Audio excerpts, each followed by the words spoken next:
So let me welcome everyone to another week of the CERIAS Security Seminar, something we do every Wednesday afternoon. And as a reminder for our attendees, if you have a question or a comment you'd like to share with the presenter, please do that in the Q&A. Do not put it in the chat. We're not monitoring the chat, but the Q&A is where we'll draw those questions. And given that, I am delighted to be able to introduce our speaker this week. This is someone I have known for many years. We won't say how many. Yeah, but, you have the gray hair. I just lose it. So yeah, well, I've only got a few at the side. a couple left. But Andy has had a long and illustrious career, most of it in security, although I did see in your LinkedIn profile, I think, as a wine steward for a little while. Yep. Which is not a bad second gig to have if you're working in security. But Andy's most notable for a 20-plus year run at Akamai Technologies, one of the bigger security and communication-oriented companies in the world that many of you may not have heard about, but very, very important infrastructure for a lot of what we do. And he was responsible for building out the security architecture and then monitoring it as CISO. And since then, has worked on a number of projects with startups, seed funding, written a book, and trying to translate his expertise as a CISO into something that the rest of the world can use in a reliable fashion. And he is going to be speaking on that to us today, something we're looking forward to hearing. So remember, if you have questions, they go in the Q&A. And with that, I'll turn it over to you, to Andy. Thank you for being here. Great. Thanks, Beth. You know, it's really funny, when I scheduled this, I intentionally chose the week after the Colts were going to play the Patriots, because foolishly I expected that I would come in and get to be like, yay, the Patriots just won.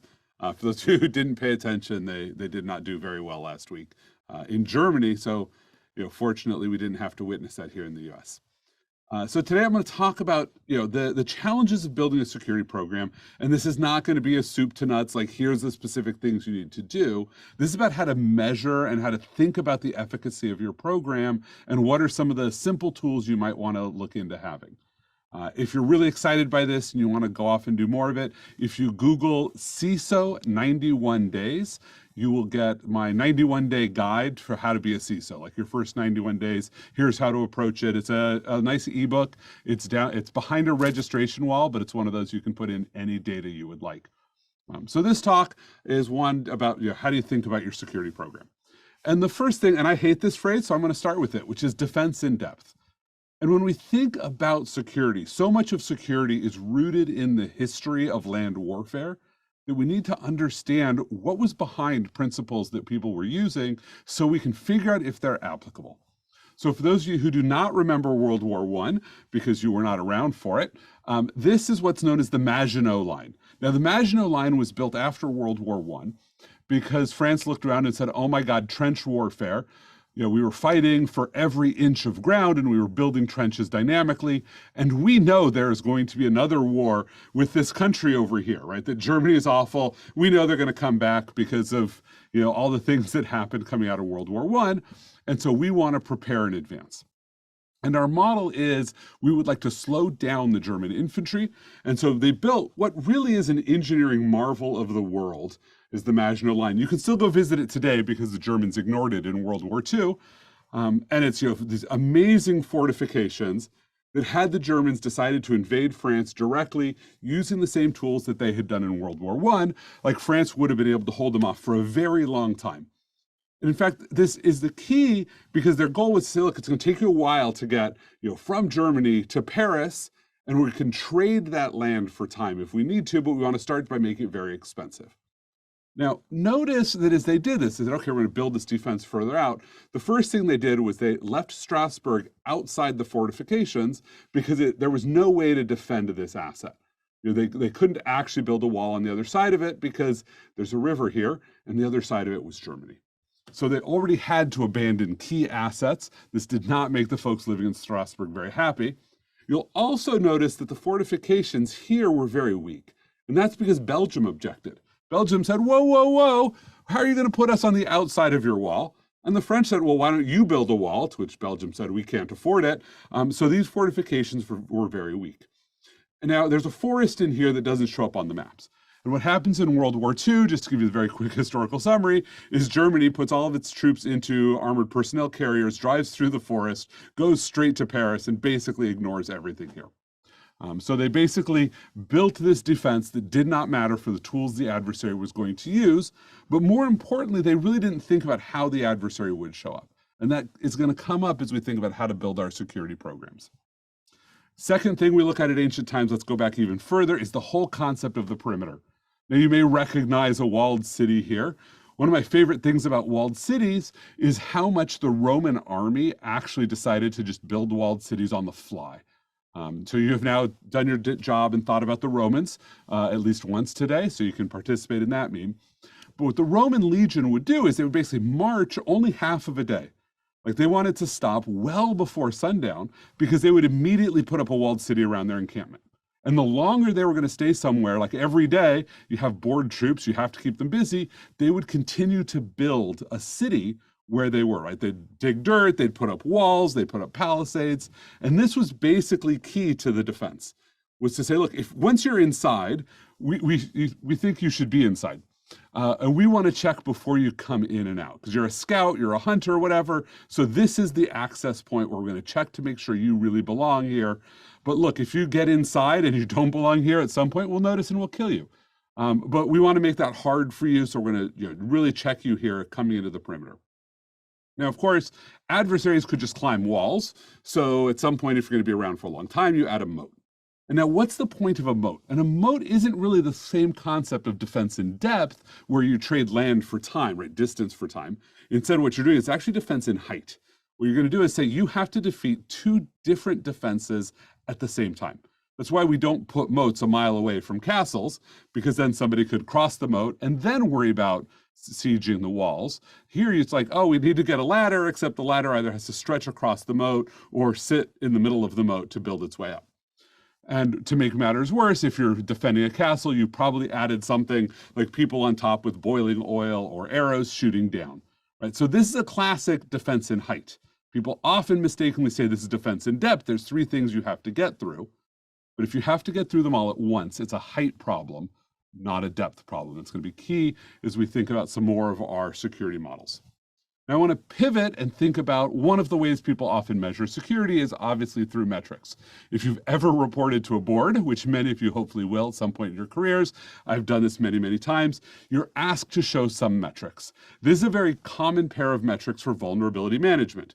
Right? People often report sort of the total number of open vulnerabilities and the average age of the open vulnerabilities. So those are the blue line for total vulnerabilities, the red line for the average age of vulnerabilities. Just so you understand what the sort of axis is here, every month there are 10 new open vulnerabilities that do not close is what I'm measuring here. Now that might be, there's 100 and you close 90 within the first month, so they don't even appear on your metric, or there's 10 and you don't close 10.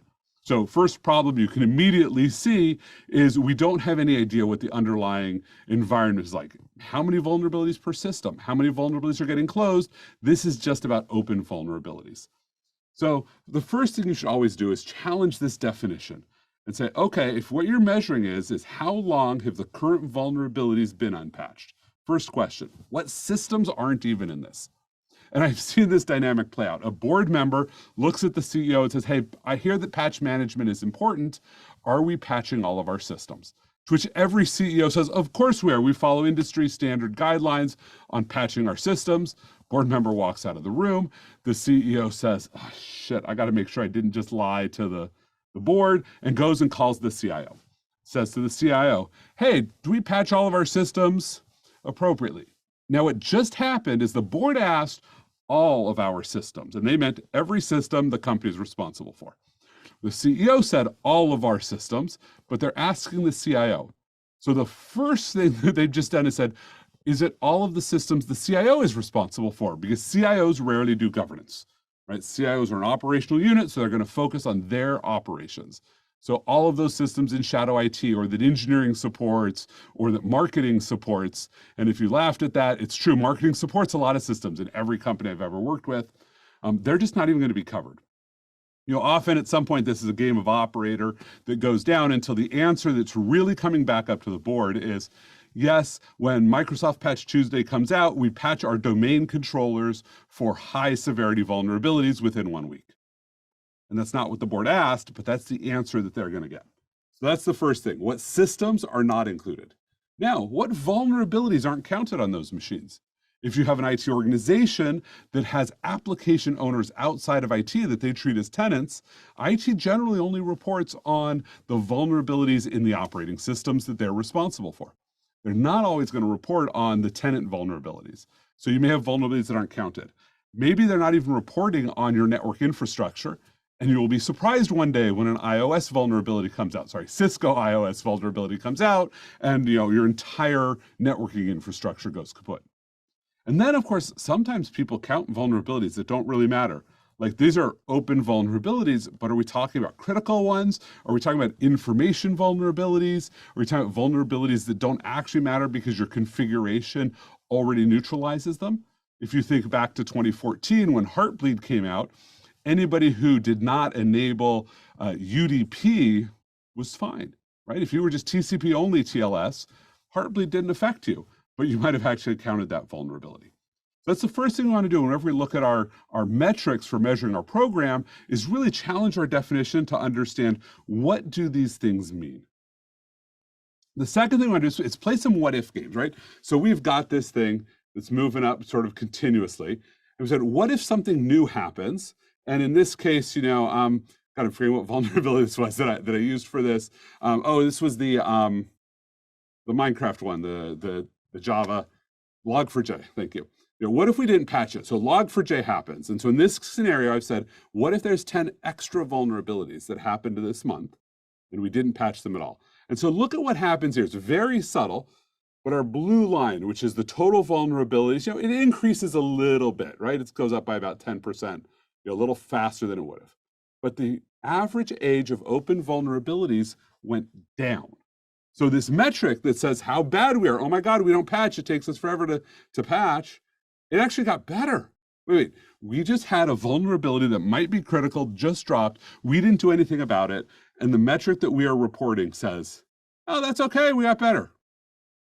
Now you can read both of these, and if you really understand what's behind the metric, you can now tell the story, but you're wasting time and energy telling a story. Now, what happens if a month later you patch it, right? So really, this is just a boundary case problem of, it came out in 1 month, gets patched in the other month. Notice that all of a sudden we're sort of back on track to where we were, but it looks like we got worse. And there's a little flat line here of no new open vulnerabilities because we just patched something a little bit late. Now, what if it just came in and we patched it, but it was in between those reporting windows? Nobody knows. Right? We just did this thing, Herculean effort, because it was a critical vulnerability. We actually got everything fixed within SLA, and our metric does not show at all that work happened. So this is a challenge when we're building security programs, is really understanding how our metrics will tell the story in these edge case situations. But those edge cases are the only interesting cases when you're a board member. Like, boards do not really care. They don't want to look at this metric to try to figure out if every month the routine is acceptable. That's your job to figure out how to report that, but they don't want to have to look at this. They want to say, oh, there was a big change in here. That clearly matters. Let me explore it. So think about new metrics, right? Say, what do you really have? What are you really trying to measure? And for vulnerabilities, actually what we're trying to measure is really easy.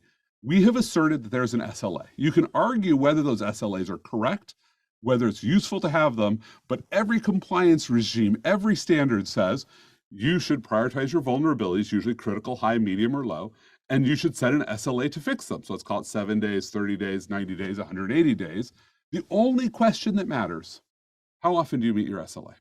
That's it, right? New vulnerabilities come in, well, either you hit your SLA or you didn't, it's going to adjust this percentage. Right? It doesn't really matter. Like, you might want to say, oh, there were 800 critical vulnerabilities in meeting this SLA, but really, how many meet the SLA? Because we have a control, and if our control is helpful, then what we're trying to measure is SLA against the control. If our control is not helpful, go change the control. Don't worry about the metric yet. Figure out what that is.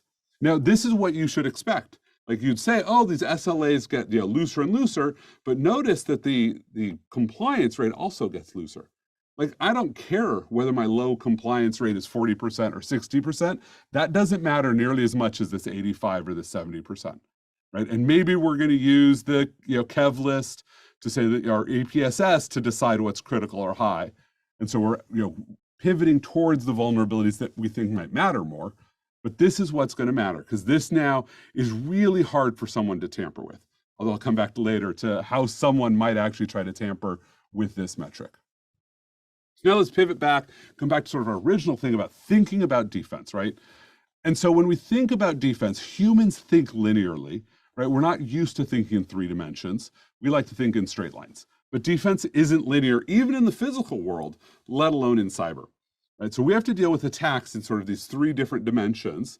So let's sort of walk through your breadth, height, and depth. Right? So when you're building your defenses, you have to think about how the adversaries operate so that you're not repeating the errors of the past. And so let's talk about dimension first. So adversaries get to choose their point of entry. This is like really critical. So many people say, well, let's protect our best assets. Adversaries don't care. Most adversaries, in fact, the vast majority of them, multiple nines, 99.99% of them are literally just spamming you, right? They're scanning for everything. They're looking for an entry point, right? The number of people who will sit and do offline reconnaissance to decide exactly what they're going to attack is minuscule. They're dwarfed by the people who are just going to look for an open door. So if you say, well, I've got my front gates, everybody comes in the front gate, so I'm going to defend that. And right next to it, you have a small gate that only 5 people use. The adversary prioritizes both of those pretty much equally. I mean, some people will say, oh, let's go hit dub first. But a lot of them are just doing scanning of IP space, looking for things. They don't even know if that's the same company. So the adversaries are just going after all of these.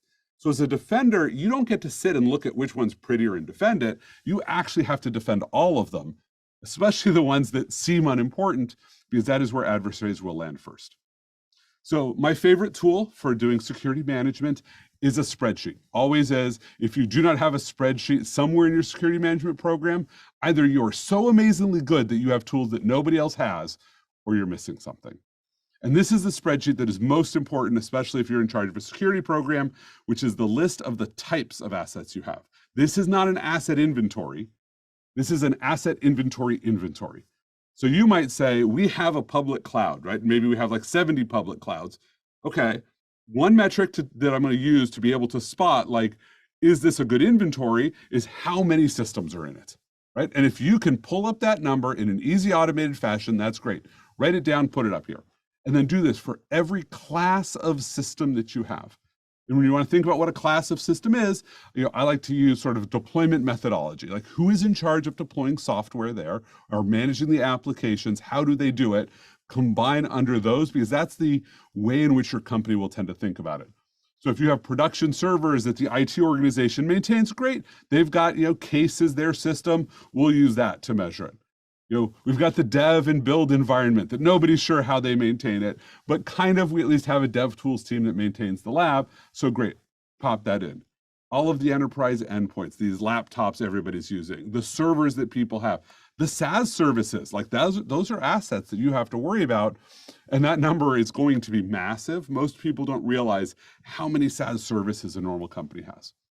And the reason you want to have this, you want to keep it nearby you all the time, is because whenever the question is asked or answered about any piece of your security program, someone says, oh, do we do X? And somebody pipes up and says, well, yes, we do X. Yes, we rotate passwords every 90 days. What you need to do as the person responsible for a security program is say, in what environment are they answering that question? And in what environment is that not true? Right? Because otherwise what happens is you begin to believe the Kool-Aid that everybody shares, because everybody wants to talk about what's good.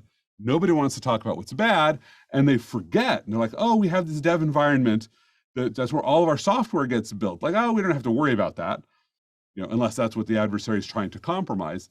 And so you have to keep track of all of that. And I love just how easy and hard is it to collect data about these environments. right? Because as a leader, you're more focused on the process sometimes.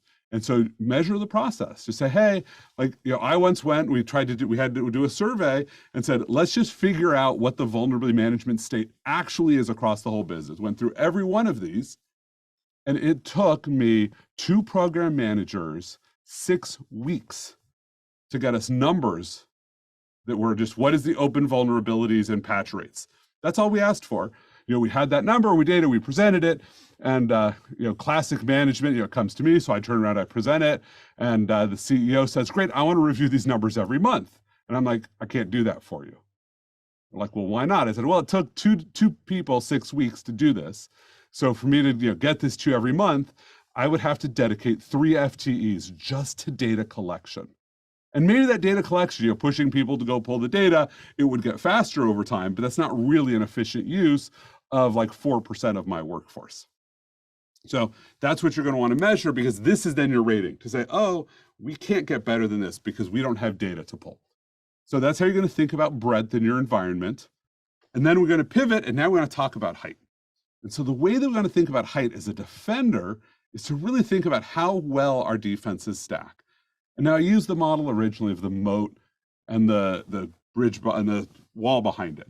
And let's think about those for a second, right? Assume your moat is actually right up against your wall, such that there is no way to cross the moat and pause, right? That gives you some fantastic height as a defender. But what if there's 1 foot of space? Now, in the real world, in meat space, like, that's not very useful, right? Sure, you can swim across, and now you can stop, and you can take your breath. You're like standing in this 1 foot of space. Then you pull your ladder out of your pocket, because you've got a pocket of holding that carries this whole ladder. You set it up, and now you climb up. You really don't get the benefit of waiting. Cyber, you get the benefit of waiting, right? So if you have, let's take phishing for an example, and 2-factor authentication, right?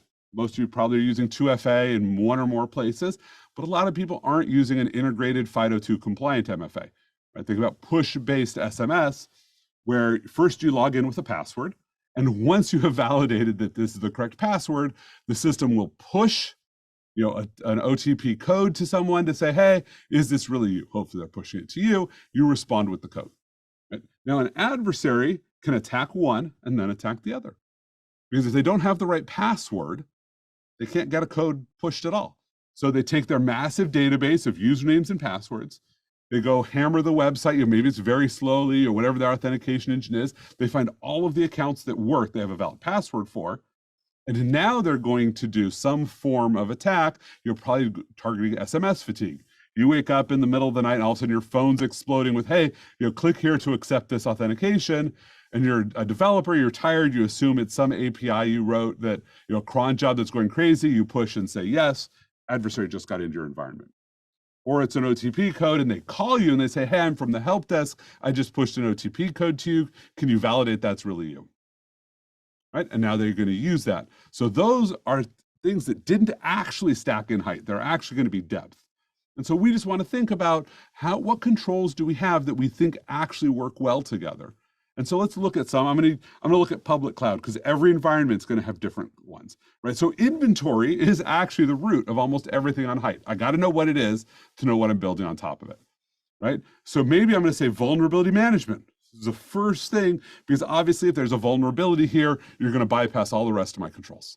So I have to make sure my systems are patched. So we've got our SLA, and now here, the qualitative rating I want to use, and this is one that I don't necessarily recommend exposing to your stakeholders, they don't really like it, is how much executive oversight is required for this to happen, right? If I have an automated inventory system that I can just go ask, and it's just there because the operators like it, that's great, no executives required. But if vulnerability management requires the CISO and every vice president in the company to pay attention to the engineering teams, to push on them, to even be able to collect this data, that's a really bad system. Like that's like you're living in the dark ages.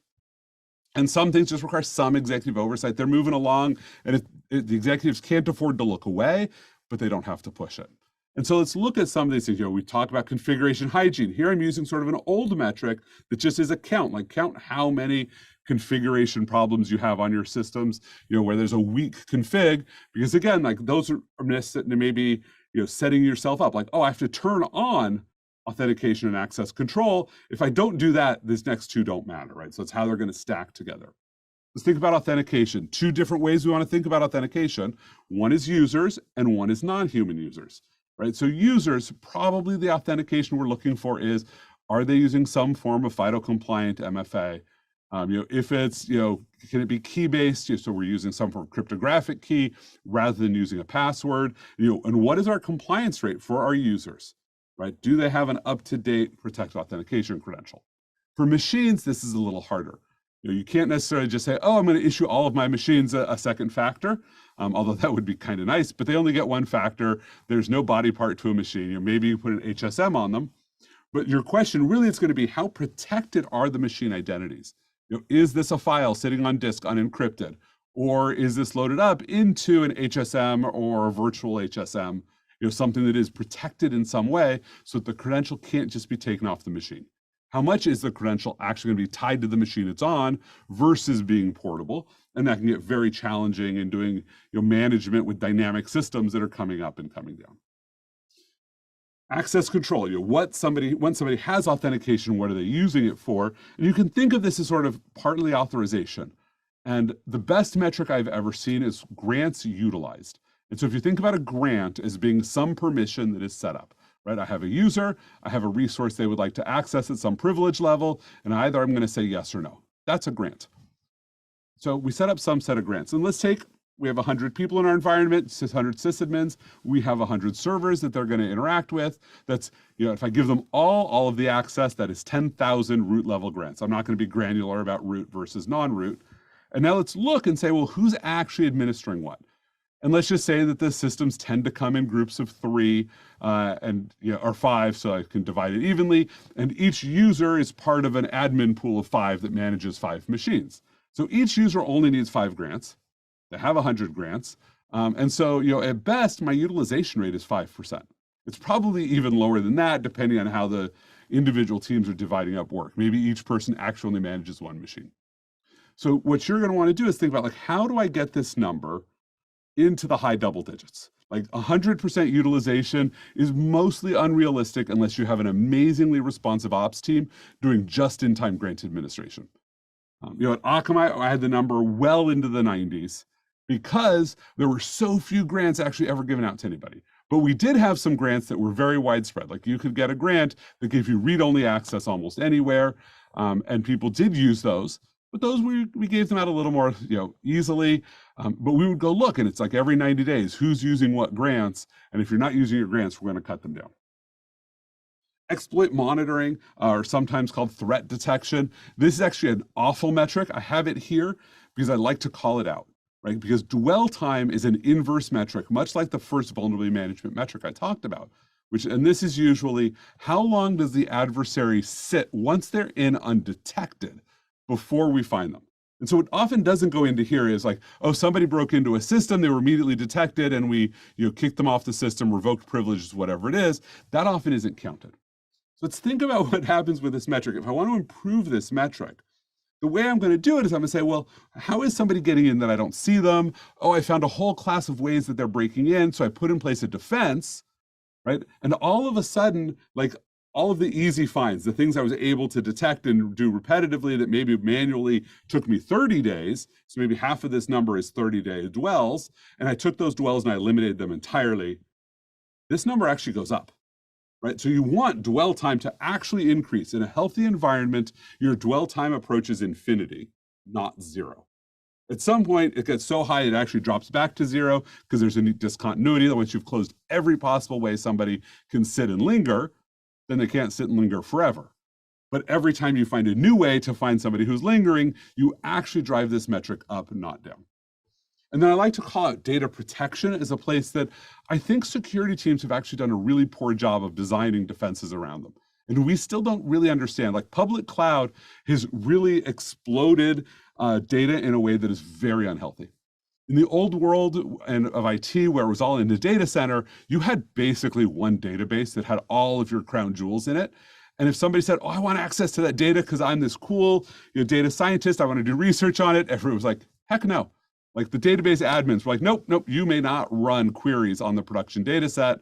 And if you said, well, can you make a copy of it for me? They'd be like, yeah, put in a request for that, send it to the CFO, see if you can get $3 million to replicate this entire infrastructure, and we'll copy it over for you. Of course, that never happened. But if that data's sitting in the cloud and you want a replica of it, you press a button, you've got a duplicate of the data, run whatever queries you want on it, except now you have a complete second data set that is unused, but is your production data. And most people, when they're doing development, forget to clean up those data stores unless you're actively hunting and finding them to save costs. So we really don't have a good metric here that would let us govern our data protection program. There's a lot of early stage startups focused here, a lot of CISOs thinking about it.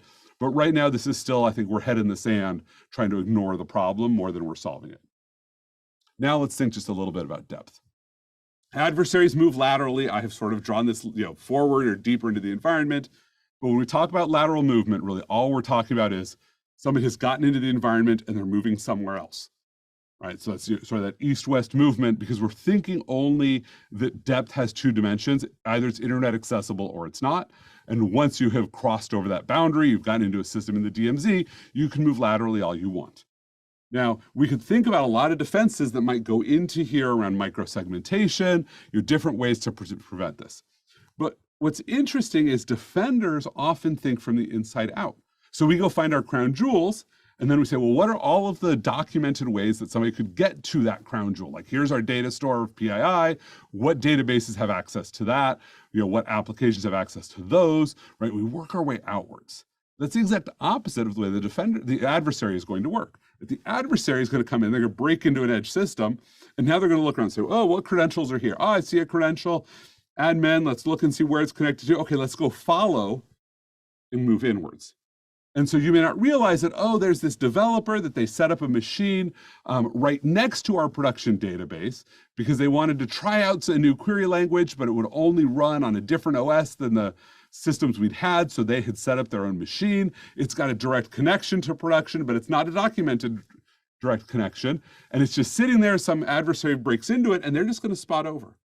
And before you say, God, Andy, that is so improbable, that could never happen, that is actually an incident that happened to me. Like literally one of our most important data sets, we actually found a machine sitting next to it. And the only reason we found the machine is the person who had broken into it hopefully did not notice what was right next to it, but had installed a crypto miner. And the crypto miner was doing a lot of network traffic. And the network team called us and said, hey, there's a machine that we don't know what it is. And network is very, very, heavily constrained in this data center, and it's spamming everything. Can you guys go hunt it down for us? So we started, we're like, oh, this is a problem. And the thing I've always said, if you decide to go into being an adversary, the easiest way to clean your tracks is not to wipe a machine. It's to install a crypto miner on it or whatever, the later thing is, because most security teams say, oh, it's a crypto miner. Thank God. It could have been so much worse. Right. So if you're on the security side, defense side, and you ever find it's a crypto miner, you should just assume somebody put it there to cover their tracks. Side note there. So we need to think from the inside out. And what do we do here? The easiest way is actually to think about what an attack scenario is.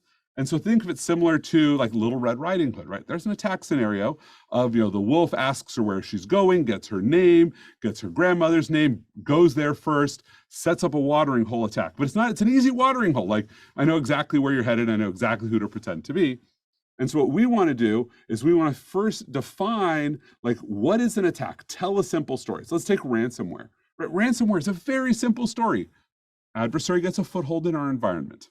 Once they have the foothold in our environment, they're going to move laterally using either well-known exploits. For a very long time, it was all Eternal Blue-based exploits, or they're going to use administrator credentials. That was sort of how NotPetya worked. And they're going to move laterally. They'll compromise more and more systems. And as they compromise a system, they functionally wipe the machine by encrypting the data on it. Maybe they're encrypting it to a key that we might get access to if we pay a bribe, but we don't know for sure. Right? That's the simple story. So how do we define an effective defense? Like, really, it's in the story, right? MFA is actually a fantastic way to stop crypto mine or ransomware, especially for your admins, or setting up, lateral admin privileges, removing those. Like, if you're using AD, there's a bunch of ways to do this, so make sure you're doing them.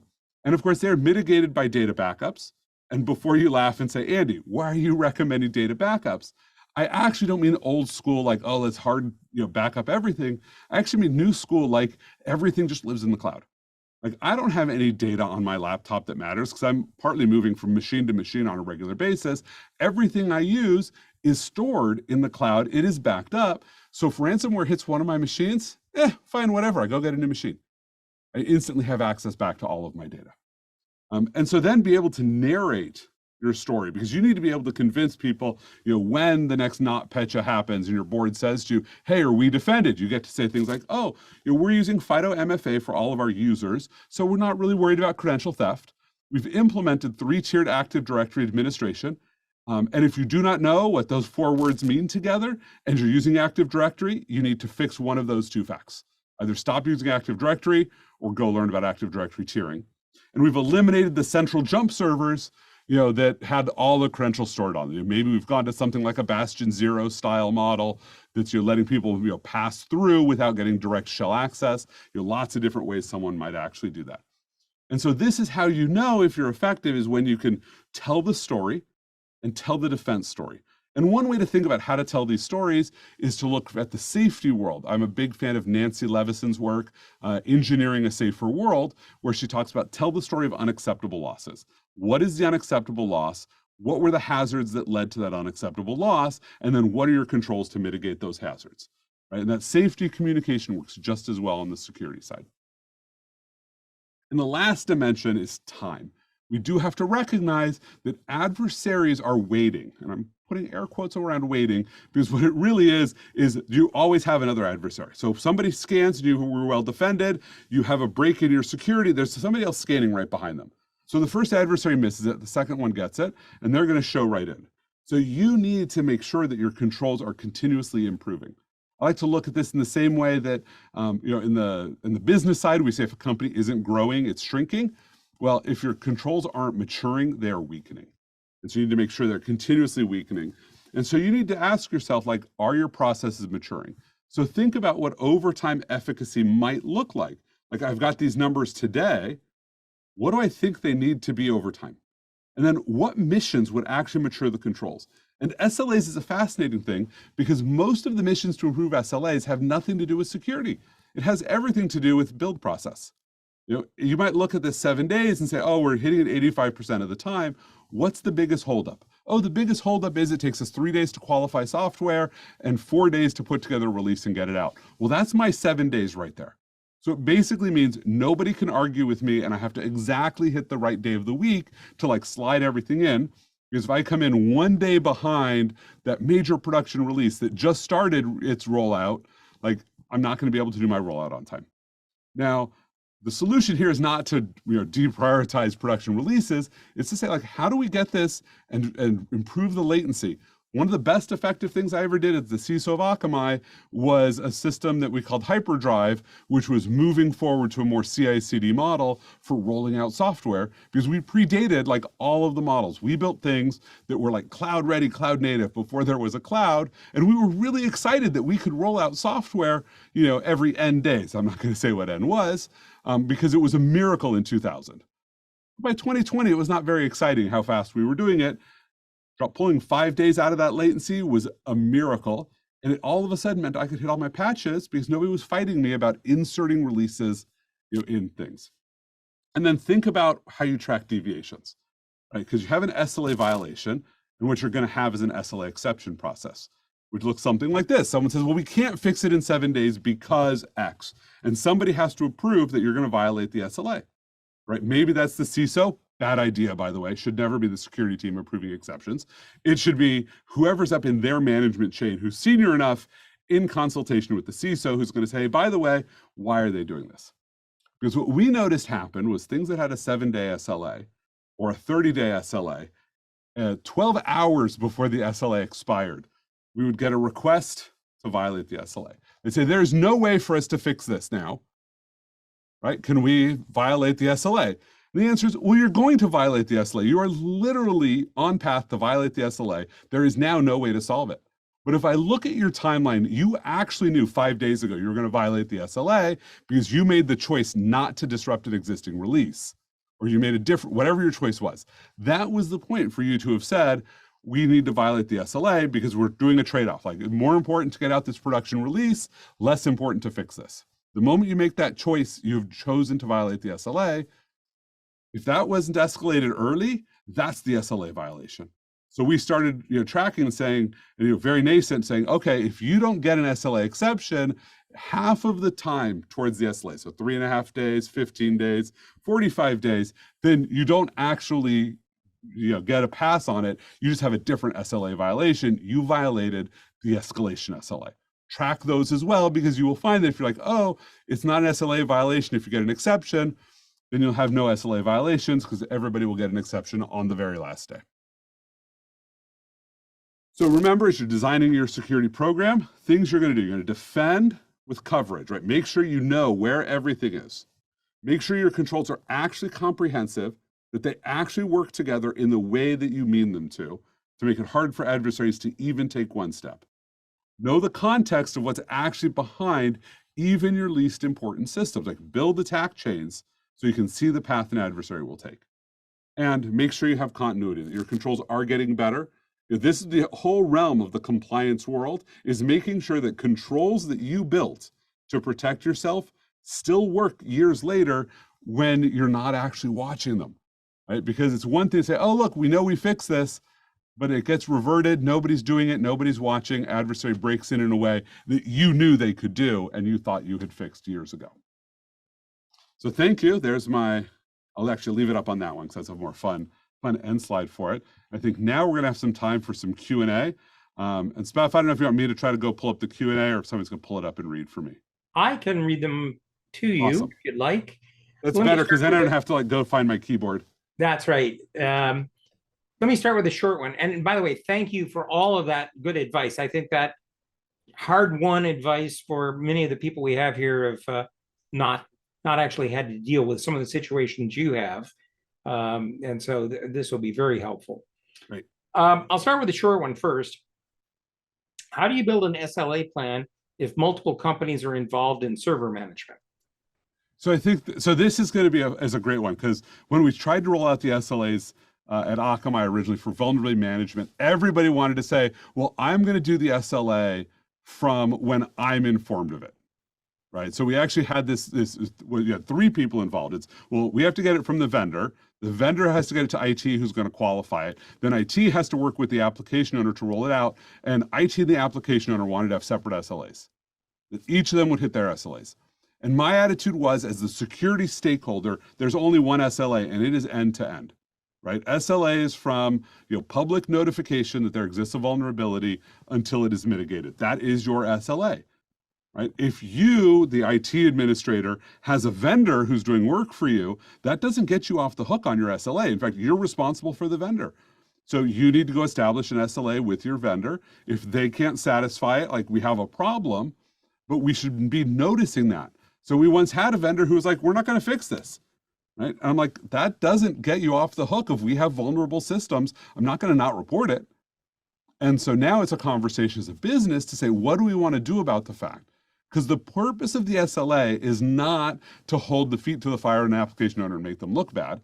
It's to identify places where we as a company have a problem, that we're not patching our systems the way that we, the company, expect them to be patched.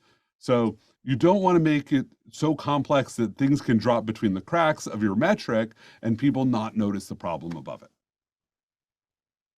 Great. Okay, the next one's a little long. Okay. But there's an example. I'm going to read it in the voice of the person posing the question. When I was working as cloud discovery and assessment engineer, I had to get the list of server inventory that was already maintained by clients and integrate it with discovery of on-premise servers I performed using Azure Migrate. I had a hard time trying to get proper lists of servers with accurate data, which would match with my discovery and help with assessment and migration.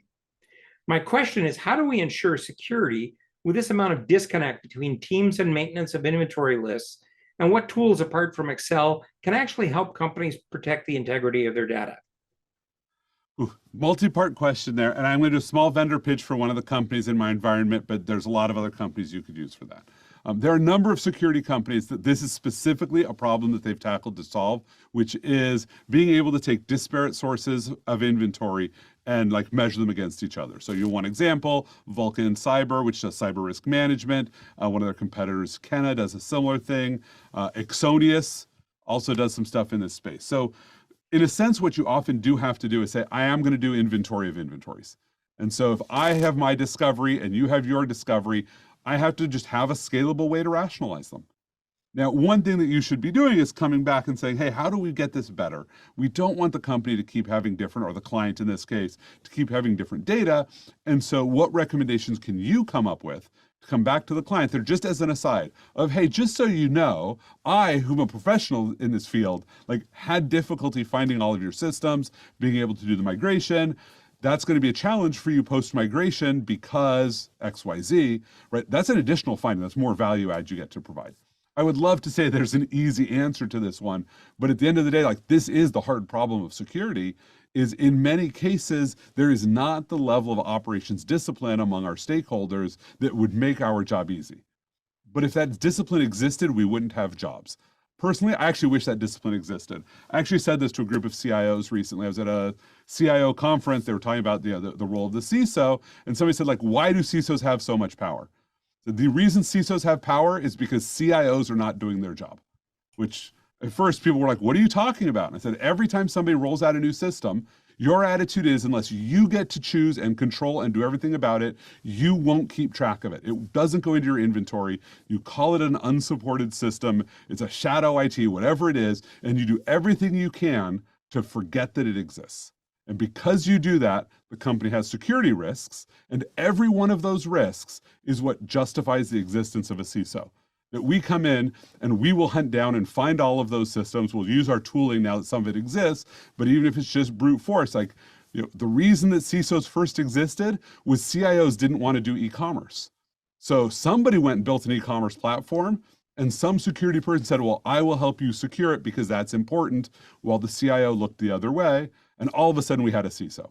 So if this problem was well solved, we wouldn't actually have jobs because this would actually be a much easier problem space to be in. Great. So I'll toss in a question of my own here. What I constantly tell people is that one of the reasons security gets more and more difficult is we keep increasing the complexity. We keep adding things without trimming off old things. Sometimes that's a matter of just the new bright shiny. Sometimes that's a matter that we don't view that our existing tool infrastructure is working well, so we're going to add another one on top of the mix. Do you have any advice about how to go about on a regular, I won't say purge, but a regular simplification of the environment to better manage it? So actually, I think purge is a great example. And look, I'm part of the problem. If I go look back across my career, I have done software development, usually in a security context. I think I probably got like maybe a dozen major projects.